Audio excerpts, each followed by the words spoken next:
Get this. So for a couple of years now, I have been working seasonally retail. Stay with me. So during the Christmas season, this guy comes in. And I was like, hello, sir, welcome in. Is there anything I could help you with today? And he goes, can I have your number? And into that, I was like, and he was like, oh, you're married. And I was like, no, sir, actually, I'm engaged. I'm not engaged. I wear this ring out so that if somebody hits on me, I just can be nice and just be like, sorry. I know it's terrible, sorry, whatever, moving on. So he was like, oh, it's too bad you're engaged because I'd love to take you out. And I was like, yeah, anyway, how can I help you? And this man goes, I'm actually looking for a necklace for my girlfriend. His girlfriend. Then he asks where the $50 and under section is. I was working at a jewelry store, a nice jewelry store. I said, unfortunately, there's only a few items in that price range. Showed it to him. He said, thanks, winks at me, and walks out the door. Somebody come get your man. Okay, so story time. Now, I have two brothers, one older, one younger. And when I was growing up, my older brother was a bit of a terror. He had this thing of walking over to me and farting on me. He would then run away giggling like a young boy would. But then one day, around about 5 or 6, I eventually snapped. I can't take this anymore, Jeremy! I will no longer stand for your poo mist in and around my nostrils! So I devised a cunning plan. One day for dessert, my mother had given me a chocolate pudding. And that's when the plan came together. My brother was off building something with Lego. So I placed 2 fingers into the pudding and scooped some up. I then ran over to where he was playing, bent over, while flicking the chocolate pudding through my leg and making a loud Trump noise. Hitting him in the side of the face and the back of his head. Oh, what's that? He sees the brown colouring, presumes it's poo, and then is violently sick all over his Lego. He probably still thinks it was poo. So I have this neighbor who I've never spoken one word to at all. Every time I drive by in my car or when I had only a bicycle, I would ride by, we would just wave towards each other. That's it. That was our whole communication.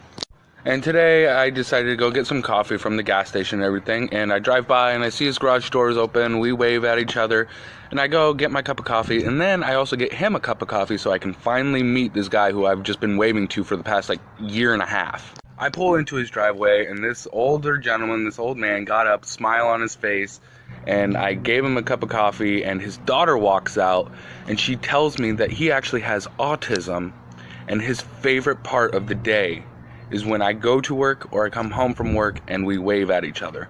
That is his favorite part of the day. That hit me right in the heart. That made me feel so good. So, just by a simple act of waving, I made somebody's day. Be kind to one another.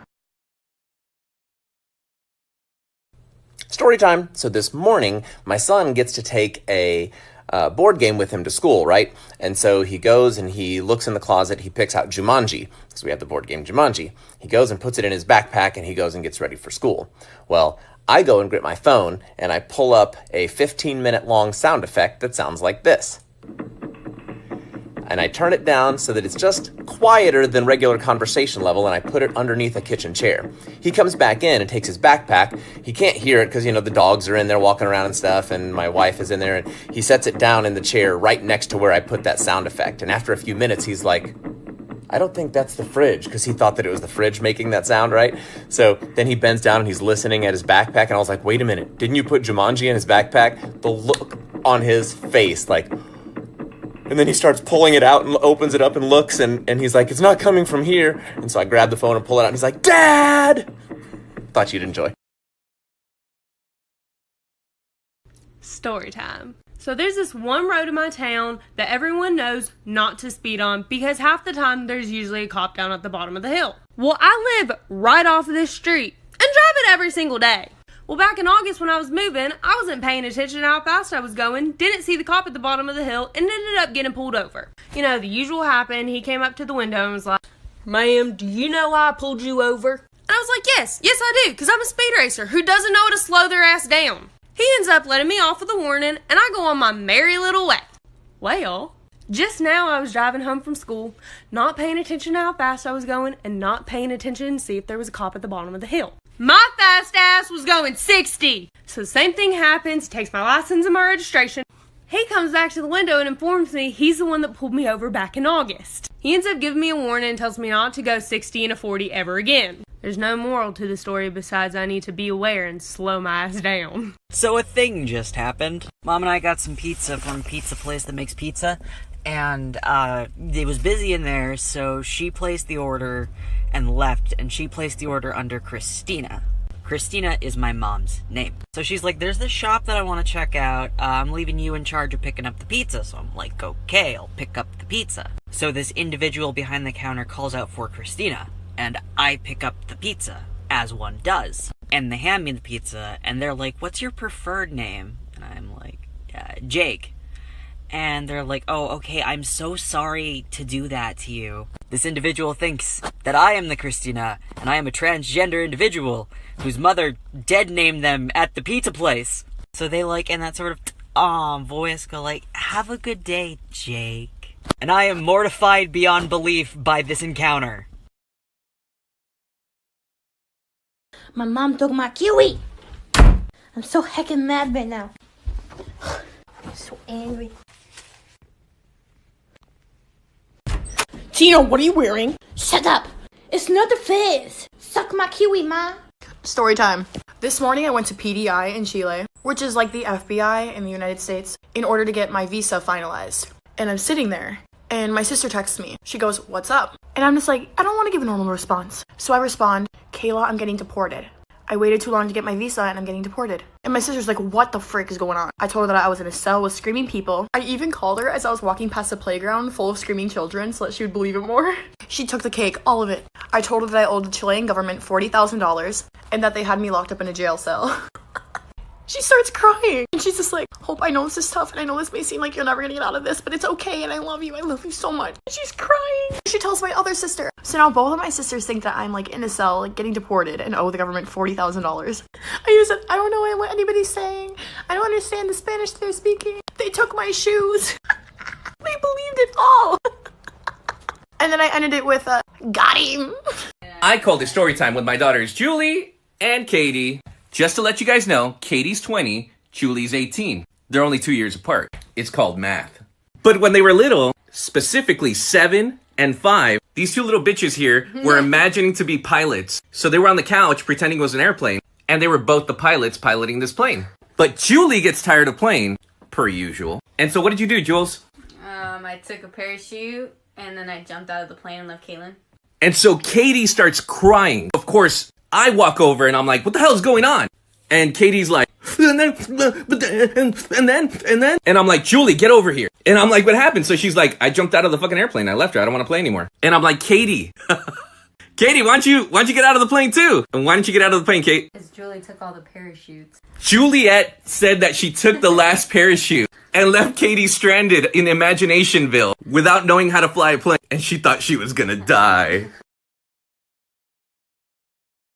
Story time. I was in my marketing class tonight, which has like 70 people in it. I was sitting in the back of the classroom playing on my phone, not paying attention. I was scrolling through Instagram. I accidentally clicked the sound on a video that was in my feed. And this is the song that played. You're such a fucking hoe. Everyone looked at me. Story time.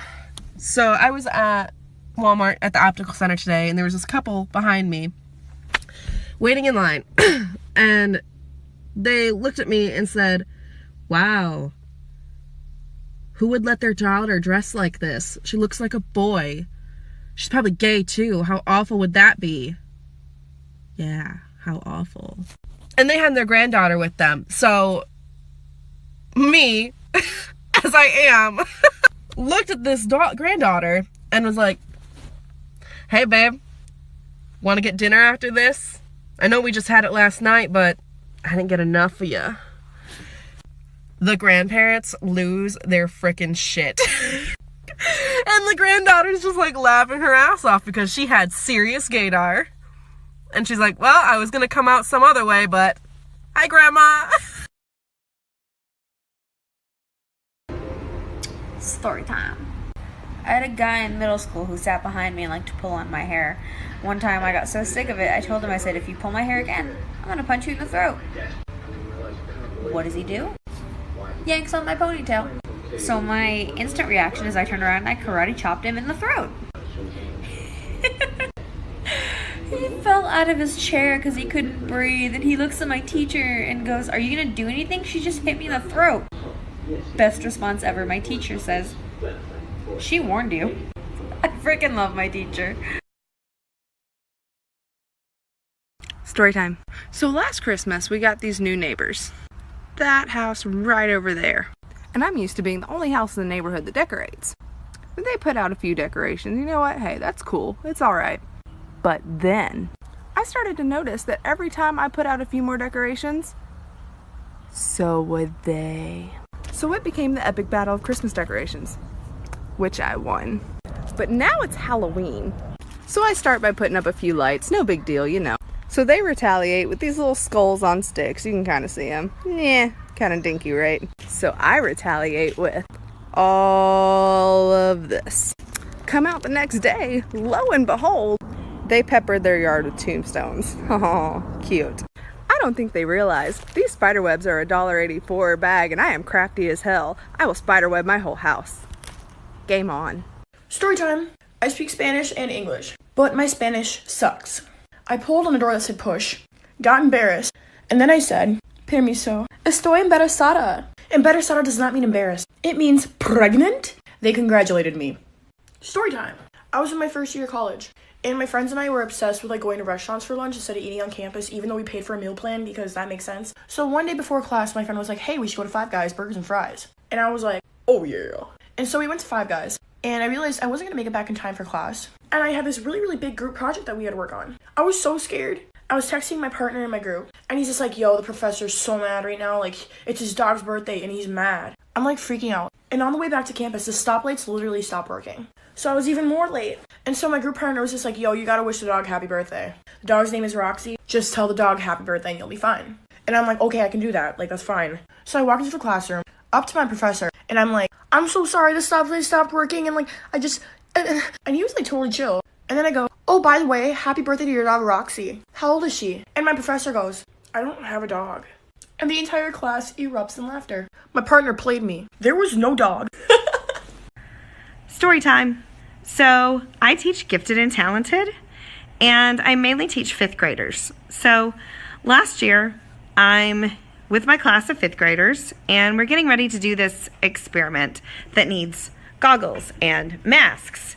And we're in the classroom, and I'm getting ready to pass out the goggles and the masks. And I reach into the box where they are, and I hold them up, and I say, "Okay, we're going to pass out," and my phone rings. So I turn around, I pick up the phone, I answer it. I finish the call, I hang up, I turn back around, and my students are all over, in the floor, leaning back in their chairs, sprawled out across the couch, eyes closed, like they're passed out. I realize what I've done. I've said, "We're going to pass out," and they did. Y'all, I couldn't even be mad. It was funny.